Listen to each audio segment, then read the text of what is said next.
Hey everyone, welcome to the Discover Virginia podcast. I'm Joseph Trahan, your host for the #1 video podcast in Virginia, where we explore the rich history, vibrant culture, and iconic businesses that make our Commonwealth truly special and worth talking about. So get ready as together we discover Virginia. Hello, everyone. Welcome back to the Discover Virginia podcast. I'm your host, Joseph Trahan. Today, we have a really exciting episode here today. We know that every member of our community deserves love and admiration, especially our young children. But when that opportunity has a bump in the road, we need community members to come together and fill that gap when parents or, situations change. So today, we wanted to have on the show Joy Rios, founder of Connect with a Wish, and then, of course, her associate, JP, Director of Communications. And we're going to be talking about the role that they play within the community as Connect with a Wish, as this really go-to resource for connecting families, whether they be in the foster care system or community, or families around the community, to really harness and, fixate on that love and admiration that those children need. So, Joy, JP, thank you for joining us, and thank you for the work that you do. Thank you for having us today. Thank you. Absolutely. So would love to get started. For those who may not know exactly your role and your position, JP, love to start with you. When exactly did you get connected with Connect with a Wish? And what does your day-to-day look like overall? So I started in May of last year, so I'm coming up on a year at Connect with a Wish as the Director of Development and Communications. I am doing all the fundraising, so we like to refer to me as the money guy in the office. So the position actually started out as a part-time job in the initial listing, and I found it sort of a happenstance on Indeed. It's funny, we got connected, though, and the minute I met Joy and we talked about what the organization does for youth and young adults in foster care in our region, it just spoke to me. I didn't realize how big the problem was and how much of a solution we're offering. And so I am helping us get organized, basically. So they've been doing a great job for 10 years. They just celebrated 10 years last year. Congratulations. That's phenomenal. Yeah. And so it's not they, it's we. Yeah. We just celebrated our 10th birthday. And a lot of it has just been reactive, right? It's been crazy great reactions from the community when we say, we need beds, we need cribs, we need cash. People would give it to us. But my role is helping us formulate like a plan to get to the next level. We have a lot of aspirations for the next 5 to 10 years, and that's going to take money. Just being honest and direct, it's going to take money. So we're looking at a comprehensive plan on how to ask individuals and also grantors in the area and also the state to help fund what we want to do. Absolutely. So, and what you want to do is such a huge need in the community overall, right? I mean, whenever, as my wife and I, we foster with the city of Virginia Beach as well, when a child is taken out of their home, there's a lot of confusion and mixed emotions around that.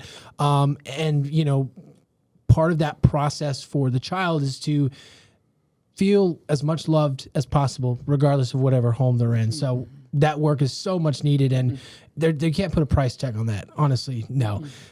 Joy, for you as president and founder, what does your role look like currently? And then I'd love to hear from a little bit more from the past. How has that evolved over time as you've trucked and trekked through these past 10 years of identifying, here's a problem in the community. Exactly. Here's the solution we can do. What do we need to do to get it done? Yeah. So, it's crazy to believe that we're going on year 11. It really is. But Connect with a Wish started on my second floor, in my house, and it was over Christmas break. And I've been working with the Holiday Project, which you probably are familiar with. Yeah. It's at Christmas time. The city seeks out support in the community to purchase holiday wish list for the kids in foster care. So I started with that 20 years ago, just volunteering at Christmas time, and started that and thought I would do it in lieu of my own kids' birthday parties, because I have two kids 12 months apart that their birthday is a month before Christmas. So Oh, wow. the last Rolling thing, into Christmas. Yeah, and when you're kids, you have to invite the whole classroom when you have a birthday party, and I'm like, there's no way we're getting 50 gifts in here, a month before Christmas. I said, there's a better way. And talked with the kids, and it ventured from their classrooms to the school, saying, well, this is great. Let's involve the whole school. And it was St. John the Apostle Catholic School. And then we did that. The next year we involved the whole school. Then we involved the CCD program. And then it grew to us eventually purchasing for 150 kids like 6 gifts apiece. So it became very large. And after doing that for about 10 years, I thought, there's something here. Every year I would do it, and somebody else would be like, well, what else do you do? And I'm like, I do nothing. I don't do anything else. So Yeah. well, our business is interested. So I'm like, okay. And then I was catching on, and there's an organization out of New Jersey that I saw on Dateline, and I remember sitting there in the moment, and I'm thinking, I can do this wish thing. I can do wishes not only at Christmas, but year-round. And then over that break, I was, it was on me. It was going, and I'm thinking, who can I involve? I look into a 501c3, talking to my husband and the kids. We come up with a name. Okay, well, I need a board. I need officers. Well, okay. So I call my 4 best friends that I thought would be great as a secretary, a vice president, and a treasurer. And I'm like, I'm just going to do this little thing. It's just this wish program. It's not going to be a real big deal. We're just going to do wishes year-round. Sure. And, that quickly became a snowball effect of one thing to another. Like you said, we went with Human Services, and once I gained their trust, because I had worked with them for 10 years with the Holiday Project, so I had a little bit of, Right. but Department of Human Service, rightfully so, was very apprehensive of who wants to come and help these kids. There's a lot of confidentiality involved. You don't want to get involved with someone who's going to take things back. How serious are you? So once we finally gained that trust, we started talking about, the first thing I heard was, well, we have a lot of kids that on their birthday, they don't go recognize. Like, birthdays are being missed, whether the kids are bouncing around from foster home to foster home, or if they're in a group home, or, some different kind of placement. And I was like, oh. We went home, talked with our volunteers, our group, our small group. We came up with the Birthday Brigade. And then we kept hearing about, kids coming into care and having nothing, none of their belongings, and for whatever reason, a lot of times they don't even get any of them back, or they're bouncing from home to home and they're losing things. So then we came up with our Handle with Care program. So it just evolved, like you said. Literally, when you opened, we would see a problem and we'd come up with a solution, and then there's another program. So we went from our Wish program, which was granting wishes year-round, which my vice president takes care of, and we have granted everything from, professional football game to dance lessons, taekwondo lessons, all over the cities for all these kids, really trying to give them a hope and feel like every other kid in their class. Because as we all know, as a parent, when your kid comes home and says, hey, I want to try dance lessons, you do whatever it takes to get that kid in a dance lesson. As a foster parent, there is no extra money for that. So depending upon how that foster parent is set up in, funding-wise or whatever, or if they have 3 other biological kids of their own and 4 other foster kids, as you know how the house can get, it's hard. It's hard, and it's a part of growing up that the kids need to have exposure. So we try in our Wish program to do the exposure thing. However, if there's a kid who says, I really want those Air Jordans, he's going to get the Air Jordans. Yeah. We'll do that, or whatever it takes. So the Wish program was fantastic, but then it went to, okay, well, we have kids that need beds. So that was one of the wishes. And Colleen was like, that is not a wish. That's not a wish to have a bed. That's a need. Bed is a need, and we'll figure out a different program for that. What does the kid really want? We'll get him the bed, but what does he really want? So that went to our Essentials program, which is really needs. Beds, furniture, whatever I can do to secure a placement, wherever that placement is, whether it's with a foster parent, a reunification with a bio parent or a relative, or coach down the street. Whoever is working to give this kid a permanent placement, we will supply. So over the years, we have gained from the Wish program to over 20 programs and events where we are today. And we serve kids from newborn to age 25 in Virginia Beach and pretty much all our surrounding cities of Chesapeake, Norfolk, Portsmouth, and Suffolk. Wow. Talked a lot there. Joy, that's incredible. That's And that's incredible. just on like 3 That's events. just 3 things. That's not the, That's the just rest of 3 the 20 events. we have. Yeah, because right? as you were talking, I was like, oh, but you guys also do the like the Hunt Club Farm events Yes. and the Santa Palooza and all Yeah. of that fun stuff. Joy, I want to pause here in this moment because I think it's easy to glaze over this because time has passed and we kind of take our skill set for granted. But during this process of building out this team, I'm curious for you, from the leadership role and founder role, what were some of those items you worked through on the development side that were needed for that core team to really get this thing operational? I mean, you're not just grabbing your friends, or this ragtag team. You're really selective and thought. I'm sure you really thought through this. What was that process like? It really brings itself up because it's about the passion, and I wear it day in and day out. I am so passionate for this cause, and the people around me, and over the years, just like JP said, you really don't understand foster care, and everyone knows it's out there, but people don't really know what it takes to get in foster care, what kids are being placed in foster care. It's not just someone didn't just get spanked. It's not pretty. And nobody likes to think about those things. But where I'm going is people don't know, and when they are educated about the need and about these kids, they come forth. What do I do? What can I do? And that's how the team has really come forward when people hear about it and know about it and then meet with me, like if they're interested, whether it's volunteering or a paid position, whatever it might be. You kind of have to. You don't make it if you don't have the passion because it's hard work and it's rewarding for sure, all day long rewarding, but it's also very trying. You're dealing with difficult situations and the reality every day that there are kids living in really tough situations and are going through trauma and difficult crisis over and over and over. And knowing that that's there, the benefit is knowing that we're doing so much about it, but we really wish we didn't have to. And I think to add on to that, it's sort of relevant to the last question as well. But when we look at the programs and events that we have, it is sort of strategically realigning as we go, right? So she said, okay, somebody requested a bed as a wish. Okay, that's not a wish. So we developed a new program for that, right? When I came in, we have several different programs that were operating together already, but now they're together internally, right? Like we call it Supporting Success, and there are 4 different programs that we've evolved over time. One in particular is our Transition to Independence program. As Joy mentioned, we work with foster youth that are aging out, that are going to be homeless, who are already homeless or at risk, high risk of homelessness, to get a voucher at the federal level. Right.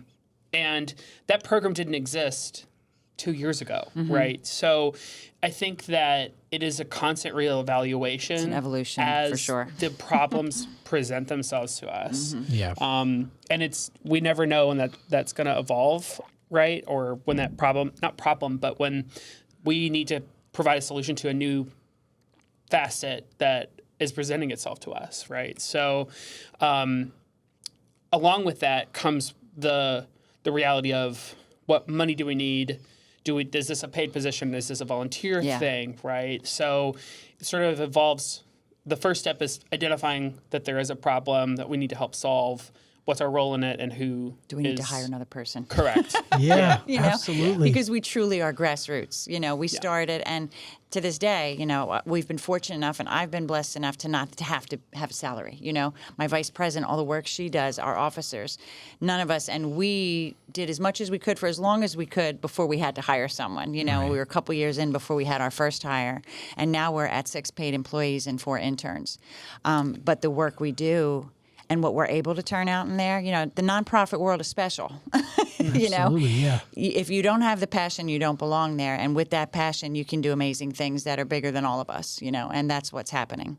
Absolutely. And to speak on the first part of what you had mentioned, building a team out, a lot of that is the information piece. And I think a lot of people in our community, especially just people we've talked to, other moms and dads, they think foster care is someone needs to come live in my home right away, which I'm not saying that shouldn't be your goal, but that isn't the only thing that you can do, right? You can also provide homes, provide spaces, but also provide support in and around that community as well.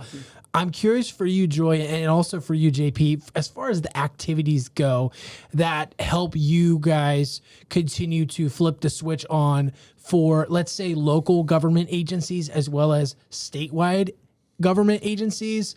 What active activities do you have to perform weekend or perhaps quarterly or yearly to help keep the focal point on the kids, as opposed to, okay, there's terrible things going on in this world regardless. We have to prioritize something else. So I can actually answer the statewide. The Foster to Independence program is probably the single biggest statewide piece that we're really proud of, because the FYI vouchers from the federal government have a requirement that young adults receiving these services have to have case management. Well, case management in all of the municipalities in our area ends at 21. When you become an adult at that age, when you age out of foster care, you no longer receive case management.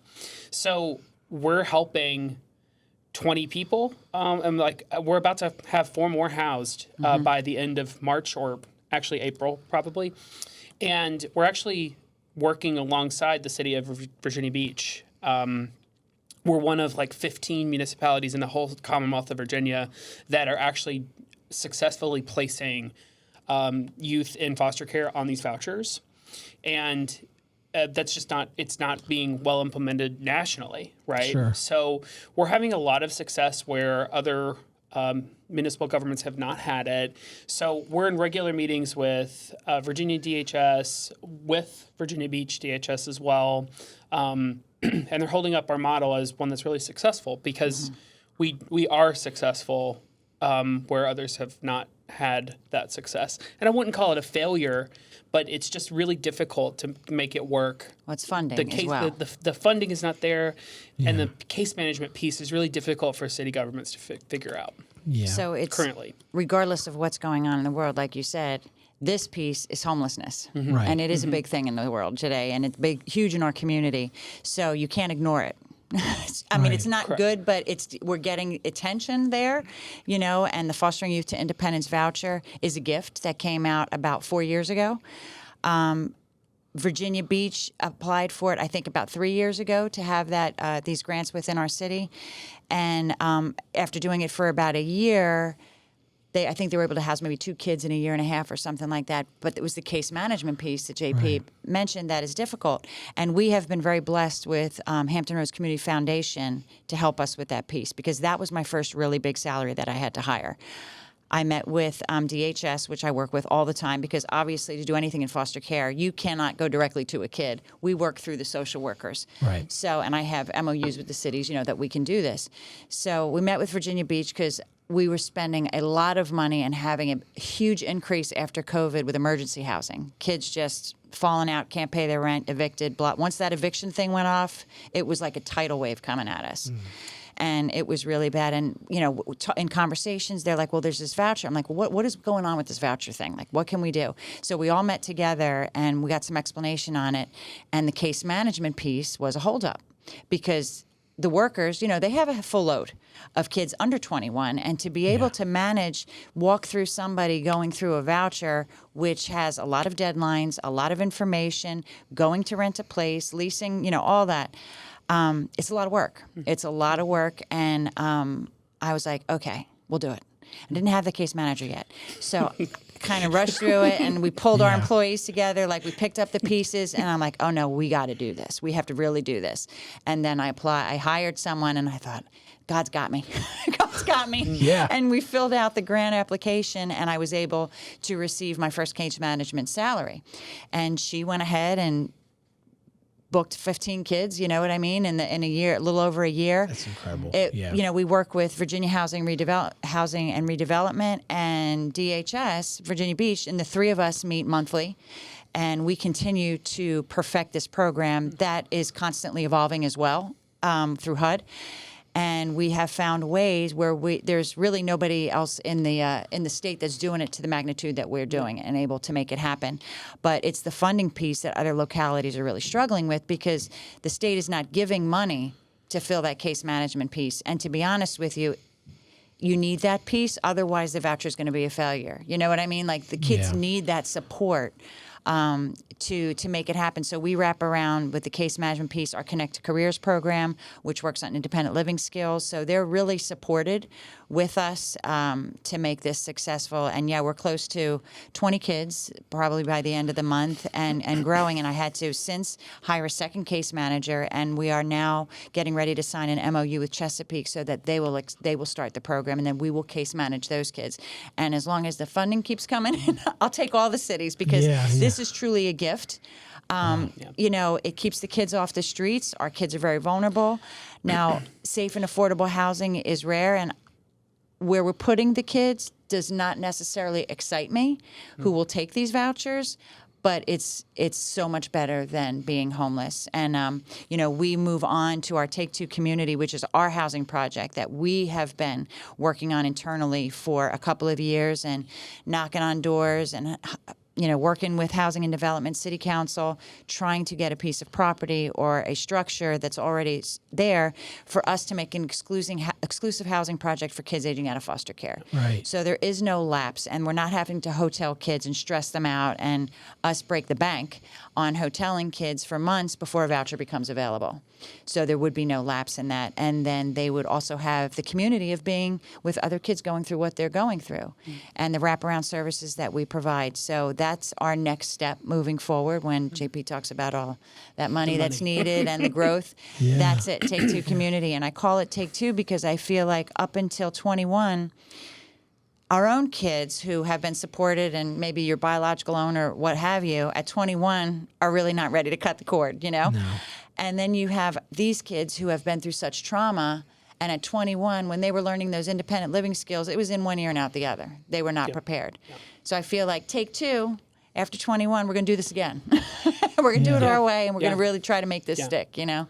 So that's where we are with the state type of thing. And we are in meetings with VDSS, the Virginia State Department of Social Services, continually to try to help other localities find ways to get this thing in action, the FYI vouchers, and to take them on and use these for the kids, because it is a gift. It's just not an easy one. And I'd like to add on to that as well. When we talk about the impact that we're having, there's a component of the joy that we're bringing to the lives of these kids and young adults. I call them kids, but they're not kids, right? Some of them. Some of them, yeah. But, you know, on our annual event, you know, Santa Palooza, we have 200 families, 200 total people of families of all makeups come, and kids that don't get Christmas gifts get Christmas gifts. They get to take photos with Santa. They get to have an evening that's for them that they hardly ever get to have. You been? Have you been to Santa Palooza? Santa Palooza? Yeah. Yes. Okay. We have. Oh, wonderful. It's So a, you it's know. a fun. It's a ball of fun. It's a big party. It's a big party, but we can demonstrate to other people that don't know about us that that we can provide joy in situations where we sort of always just see gloom. Right, and trauma, and there are serious conversations about foster care we need to have, right? But I don't feel like there's enough conversation about the safety and security and the hope that we're bringing. The other piece too, on the other side, is the workforce development safety net that we're trying to develop with Take Two. The children of children that have been in foster care are 4 times more likely to end up in foster care themselves. And that process starts immediately when someone ages out of foster care, essentially. 20% nationally of people that have been in foster care are instantly homeless when they age out, and 50% are homeless by within a year and a half. So it's a crisis that continues to it's sort of a feedback loop, if you will, where these kids have kids who then have to also be in foster care, and becomes intergenerational. So we're trying to interrupt the process and create outcomes, again, a take two, right? So that we can lessen the dependence on foster care as much as we're able to, right? And we're trying to develop outcomes for the 20 that we've housed. There are also 20 children with them. So we've housed technically 40 people, 20 that have received the voucher, and their 20 children. So when we go, we're sort of both the emotional appeal and also the logical one, where we can show people the direct impact and the joy we're bringing, but also the long-term impact we're having on the lives of our current clients and also their children. That's so fascinating too, because when you look at the trajectory of someone who comes into care, they're heading towards homelessness unless something else changes. Correct. Right. So Largely, most of the time, Yeah. without some sort of familial support or grandparents or something coming in or adoption, right? So it's and I appreciate, Joy, you really highlighting that day to day, because one, I think there's a stigma with organizations. You hear an organization's like, oh yeah, do I want to donate $1 to whoever? Like, you don't see it, it's just like, it's money going into a bucket for what, for what's sake. And so for you guys to actively be advocating on this level, I really appreciate that. But even more so, I'd love to dive into the funding piece as well, because I'd love to maybe highlight this as a potential for other jurisdictions to look at, as well as saying, hey, here's the model that works. When we look at the funding, let's just call them the lack of funding or the inability to access funding. That's generally because the municipalities have decided not to grant those funds. I'm curious, is there a certain checklist or process or procedure that they have in place internally when they look at these types of organizations like Connect with a Wish that could have a blueprint for, hey, here's how you do it versus here's how you not do it, and also, get funding? A lot of it is measurable outcome. And like JP talked a lot about, we know we're bringing joy to these kids. That's hard to measure. You know what I mean? And for probably counted 2 million smiles. Yeah. What does that this mean?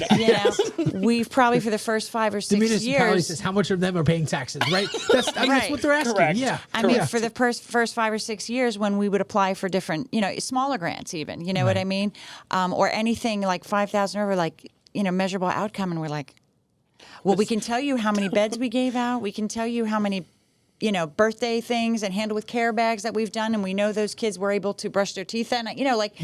But that's not what you want to hear. So when we started our Connect to Careers program, which is from ages 17 to 25, it has 5 independent living goals for the kids to achieve. Okay. And at the end of achieving those goals, they have a financial incentive, and then they get a letter of certification and a letter of recommendation should they want it. But the 5 goals are independent living goals. They have to have a transportation plan, a housing plan, secondary education or job training, resume writing and interview skills, and then budgeting, the financial workshop piece. So we support that with monthly meetings and all this other stuff, but there I can have some measurable outcomes. So that was the beginning of us being able to seek out money from the locality, as well as Hampton Roads Community Foundation, really. I mean, any kind of big money that we needed. And this was money because I needed a program manager for that job. And, like I said, we were grassroots. We still are, our place is donated. We really count our, pennies. But so that's where that made a difference. And then, of course, then coming up into the case management piece. I mean, and it's not easy to find money for employment. And we can't do this service work without having somebody to work it. Right. And it is really hard to find places that will help you supply that. But because it's case management and it is service work, there are some places. Hampton Roads Community Foundation was one of them. Gave us a grant for Connect to Career, partly for salary and also partly for the program. Execution. So. Just to clarify, for the children, Connect to Careers. For Connect to Careers. Okay, gotcha. For the so program. if the children are coming out of care and doing a career, 17 to 25. Okay, If so they're they in can still that be age group, they can 17. participate. Yeah. yeah, okay. So I was going to also mention the Ann Farrell Tata is a big champion of ours on the state level. Some of it is related to state funding, and a lot of legislatures are very tunnel visioned, right? They know what they know, and they're not looking at the wider scope of problems unless their constituents are telling them in mass, right, that this is a problem. Right. So Delegate Tata has been a champion for foster youth and young adults across the state, but specifically here at home. She actually helped write legislation.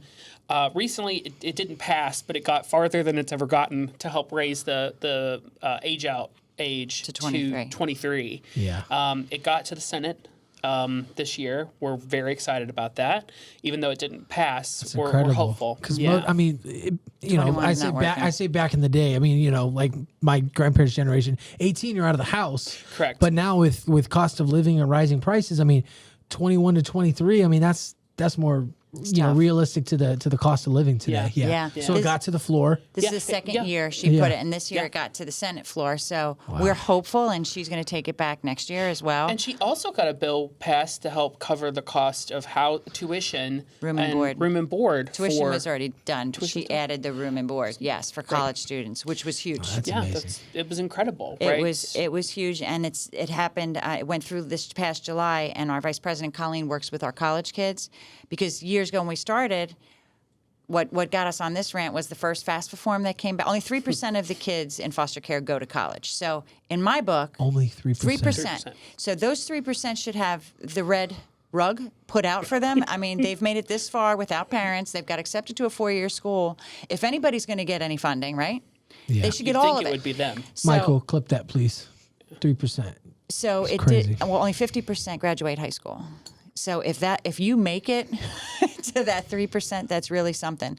So 2018, Colleen and I worked with then Delegate Jason Mayeras, and he passed the tuition bill for kids because that FAFSA form story was, and the top of the page it said, so-and-so is a ward of the state. And at the bottom of the page it said, and here's your family contribution that's needed. So we were on a mission at that point. And then we spent a lot of money trying to help kids for those first couple of years, the few that did go. And then he came out with the tuition bill, which was great. But still, even with the tuition bill, kids were getting bills. They were signing for loans that they didn't need to because they didn't have the guidance. And, you still have books. You still have to live. And you still also have to have a place to come home to. So, and Delegate Ann Farrell, when she was in office, like the first day she got in office, she called me, and I didn't know her before this, and said, it is my mission by God. I'm in office, and I need to help the kids. And what should we do? And I was like, okay, number one. We need to make this, and she did it last year. So now, thanks to her, the kids can go to school for free. We know this, but now they have room and board, and every state school has to appoint a liaison at each school to assist these kids because they have unique needs. Yeah. So it has been amazing. And this year, the kids, Colleen's done a lot of work with these schools because the schools are like, well, what do we need to do with it? Who is this liaison and what should that person do? What should they be looking for? So she's been really working because she's been doing it for 10 years to try to, get these people the right resources and how to navigate through this with them. But that is going to change the narrative for these kids coming up because when I first started and I would go to an independent living meeting where the teenagers were, they know these numbers and these statistics and they refer to themselves as being in the system. They don't see themselves as being a college graduate. Now, you can be a college graduate. All you need to do is get in. So I do feel that this is going to change those numbers over time and change the narrative for the young kids who are in foster care when they become teens that they do have a future. You have one anyway, but now it's really bright. You can go to college and you don't have to worry about a thing. So that was huge, and we couldn't be more grateful to the work that she's done and the awareness that she's brought in Richmond to foster care, and to really make some noise up there that there's a population in need. And I think it comes from a place of we as human beings, we don't know what we don't know. And I think people just have this assumption that kids are taken care of because they're kids, right? And that's not always the case, right? Like the city takes care of them, but they really struggle. And I don't think people really have an idea of what happens to a kid when they go to foster care or when they exit and go back in, right? Because a lot of kids go in and out multiple times. They're not in the system for a long period of time.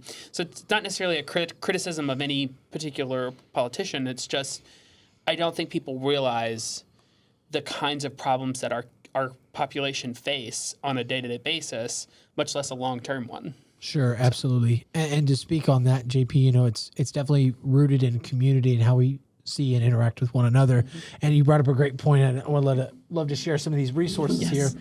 Love to share some of these resources here for the parents. So for those parents who are doing the steps and looking to get their kids back and reunify, and also for those foster parents who take those kids to visits and do need that support and do those extracurricular activities that places like you guys Connect with the Wish provide the bridge to. It takes a full-on village to raise these kids, and foster parents should have that. To the reunification process or to a consistent home. So one of the first ones, one of the first events, Joy, if you don't mind speaking to. Sure. Foster Care Frenzy. So we are supporting Virginia Beach DHS in this. There's lots of people out there that it crosses their mind, like, I wonder what it takes to be a foster parent. You know, I think almost everybody, if you've ever heard about what foster parent means, people think about that. So Virginia Beach has an information session once a month, and this particular month, on April 5th, it's a Foster Care Frenzy, where we are providing babysitting, so people can, you know, you don't have to get a babysitter for your own kids. We're going to have daycare there. They're going to have a panel of foster parents, all the resources, other organizations that are resources for the foster parents, and to kind of fill in the gaps that are needed will be there. There's going to be door prizes. It's just going to be a livelier event and a lot more informative. So we're hoping for anybody who's ever thought about it will come on April 5th to Spring Branch Community Church. Spring Branch is a great supporter of the things that we do, and they really help us out a lot. So a shout out to Spring Branch Church for sure. But April 5th, there will be that, and please RSVP if you can come. You can reach out to DHS at 434-9497 and RSVP for that. But you know.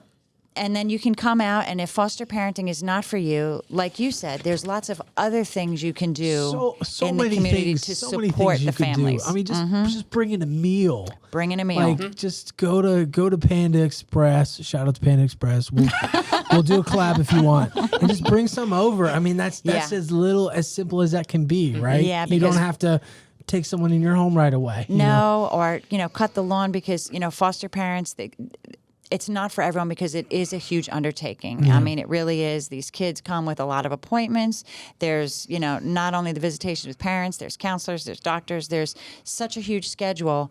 And it's immensely rewarding, but it's also exhausting. Yeah. And you can't get to your day-to-day life like it once was. Full-time job. Full-time job. Full-time job. So, we try to be a great support, but, if the parenting is not for you, we are a window to that community for how to support. So absolutely, we have tons of volunteer opportunities on top of that.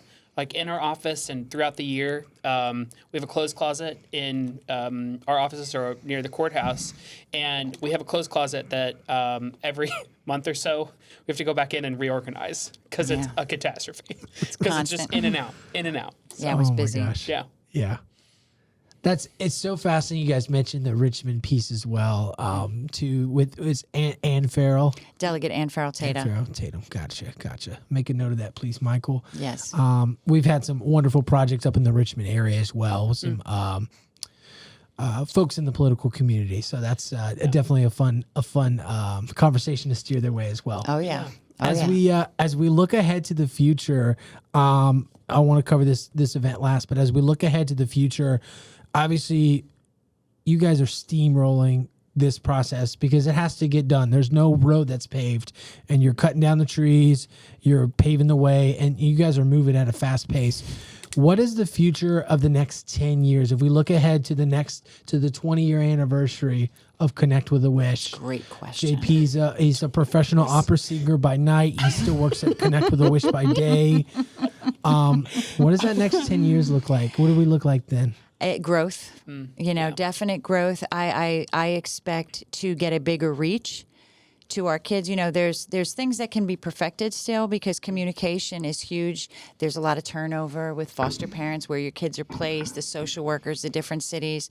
So we work really hard to grow and strengthen those relationships so that we can get to the kids and find out what the needs are. You know, the housing project I definitely see done in 10 years. You know, I see Take Two community and us housing these kids for 36 months and a good number of them then leaving without any kind of government assistance. You know what I mean? On their own 2 feet all the way. You know, so growth for sure, and just being able to get a bigger reach and hopefully getting more awareness statewide. You know, the legislative stuff that we've worked on now, I hope that continues because, you know, we've done a lot in the past 2 years with Delegate. I mean, really have woken up and, you know, got the word out. So awareness is huge. We've done a lot of awareness in 10 years. Foster care has a seat at a lot of tables that it didn't, you know, and I'm proud of that. And I'm going to continue to work hard to bring that to places that it wasn't before. Absolutely. Bringing more joy to more children, right? There we go. Yeah. Yeah. And I would love to see us have more committed relationships with the other municipal governments, not just Virginia Beach and Chesapeake, even though those are great and we love them. We love working with them. I'd love to have us in more cities in the South Side, at least. That's so interesting. I did not know that. So you just Virginia Beach and Chesapeake? That's No. and we work. Or you our work with, services or- are We serve all of Okay, that. okay, He's gotcha. talking about the housing. I'm talking about the housing The piece. Oh, the actual housing FYI piece. Okay. piece. Yeah, No, sorry. thanks for clarifying. Yeah, so the yeah. housing piece. Just with the housing yeah, pieces. absolutely. Yeah. Absolutely. Because it just helps us get other services as well, right? We get connected to a lot more people when we have a more direct relationship. So Yeah. I'd love to have that. And she already said, I want to get this housing development built.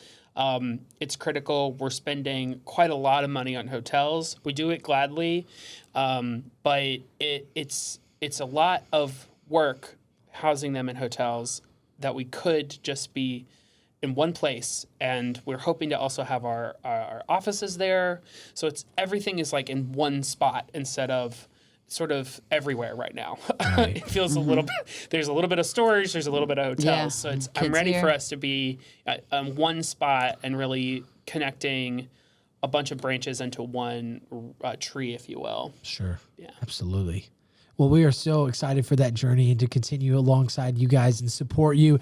I want to touch on this event last. I think that would be appropriate. Casino night, baccarat, blackjack, Yep. slots, cocktail hours, all this Saturday, March 29th, 6 to 10 p.m. over at the fabulous Westin Virginia Beach Town Center Hotel, the tallest building in Virginia. Fun fact. And also really? the place, yeah, I didn't know that. tallest building in Virginia. I learned something today. There you go. Sorry, I interrupted your No, role. you're good. And also the Wish Upon a Star Gala, where you can be a part of everything Connect with a Wish has going on. So if you're interested in sponsorship opportunities, we'll have that linked on the screen below. That way you can scan that QR code and get started. But if you have any questions at all, you can give JP a call. It says here you could send him your favorite opera singer and also ask do that. about Please do information. 757-337-2657 or just it says to the memes of opera singers. Of opera singers. jp.paul@cwwvb.org. Yeah, guys, get involved. We'd love for you to discover this part of Virginia and continue to work alongside these great folks. Thank you so much for Thank having you. us again. Joy, JP. We really appreciate It's it. a pleasure. Same. Before we go, any final words or messages you want to leave the audience with for the both of you? The floor is all yours. Hampton Roads is a very generous place, and I am very blessed to be here and to find this work here and to be able to improve the lives of these kids, but involving the community and really being a window for them to be able to feel good about making a difference for kids in life. So, reach out to us. It's good stuff. Absolutely. And I would just love to thank everyone that's currently a supporter of ours. We would not be able to be where we are without everyone's contributions. It does take a village, but it's literally everything from cribs to money to beds to, it's really, it makes an impact when you donate to us. It goes straight back out to the youth and young adults that we serve. Absolutely. Yeah. Thank you guys again. Appreciate your time. Thank you.